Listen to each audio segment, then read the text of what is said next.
ایک نقاب پوش بزرگ کسی خطہ عرب کے بادشاہ تھے۔ پہلے بڑے شاعر اور عشق مجازی میں مبتلا تھے۔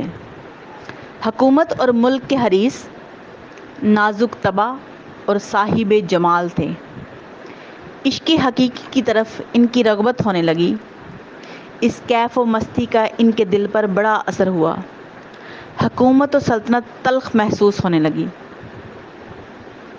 عشق حقیقی نے اس بادشاہ کو تخت و تاج سے بے نیاز کر کے آدھی رات کو جنگل کا راستہ اختیار کرنے پر مجبور کر دیا۔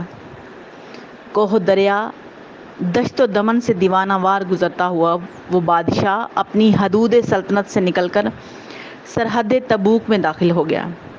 چہرہ پر نقاب ڈال لیا تاکہ جلالت شاہانہ سے لوگ یہ نہ سمجھ لیں کہ یہ گدڑی پوش کسی ملک کا رئیس یا بادشاہ ہے۔ ملک تبوک میں اس بادشاہ پر جب کئی فاقے گزر گئے تو ضعف و نکاہت سے مجبور ہو کر مزدوروں کے ساتھ اینٹیں بنانے لگا۔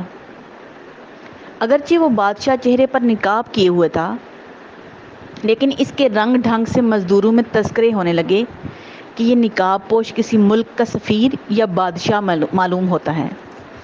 یہ خبر شاہ تبوک تک پہنچ گئی۔ شاہ تبوک کو فکر لاحق ہو گئی کہ یہ ماجرا کیا ہے۔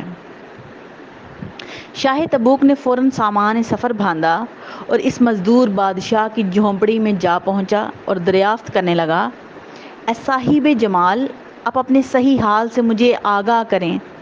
آپ کا یہ چہرہ شہادت دیتا ہے کہ آپ کسی ملک کے بادشاہ ہیں۔ یہ فقر کا سبب کیا ہے؟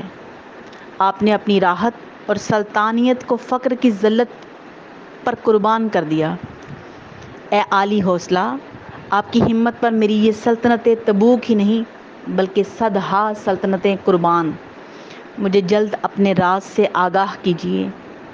آپ میرے پاس اگر مہمان رہیں تو یہ میری خوش نصیبی ہوگی، اور آپ کے قرب سے میری جان باوجہ خوشی سو جان کے برابر ہو جائے گی۔ اس طرح بہت سی ترکیبوں سے شاہ تبوک اس لباس فقر میں ملبوس بادشاہ سے دیر تک باتیں کرتا رہا تاکہ اس کا راز منکشف ہو جائے۔ راز و نیاز کی گفتگو کی بجائے اس نقاب پوش بادشاہ نے شاہ تبوک کے کان میں درد و عشق کی نہ جانے کیا بات کہی کہ شاہ تبوک نے درد بھری چیخ ماری، گریبان چاک کیا، شاہانہ جاہ و جلال کا ہوش نہ رہا۔ حسن لازوال کے عشق و محبت میں ماہی بیاب کی طرح تڑپنے لگا۔ آدھی رات کا وقت ہوا۔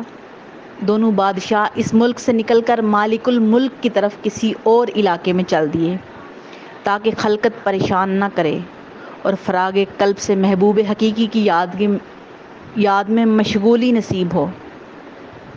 اس نقاب پوش عاشق صادق کی بات میں نہ جانے کیسی لذت تھی کہ شاہ تبوک پر سلطنت کی تمام لذتیں حرام ہو گئیں۔ سارے عیش اس لذت کے سامنے ہیچ ہو گئے اور دل میں عشق الہی کا ایک دریا موجزن ہو گیا۔ شاہ تبوک نے اسی وقت اپنے سینے میں تعلق باللہ کی دولت محسوس کی۔ اس نے کہا، خدا آپ کو جزائے خیر عطا فرمائے کہ آپ نے میری آنکھیں کھول دیں اور محبوب حقیقی سے ہمراز کر دیا۔ اس نقاب پوش صاحب نسبت بادشاہ سے عرض کیا کہ ہمیں بھی اپنے ہمراہ لے چلیں۔ آپ کا قلب سرچشمہ آتش عشق ہے، اس عشق حق کی آگ سے میرا سینہ بھی بھر دیجیے۔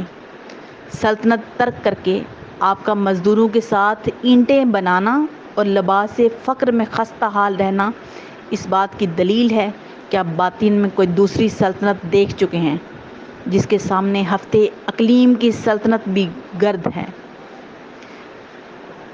صرف ان دو بادشاہوں کو ہی نہیں بلکہ بے شمار بادشاہوں کو عشق نے ان کے ملک اور خاندان سے جدا کر دیا۔ جب عشق خونی کمان پر چلا چڑھا لیتا ہے تو لاکھوں سر اس وقت ایک پیسے کے مول بک جاتے ہیں، اور جب حق سے آشنائی ہو جائے تو دنیا کی ہر چیز ہیچ نظر آنے لگتی ہے۔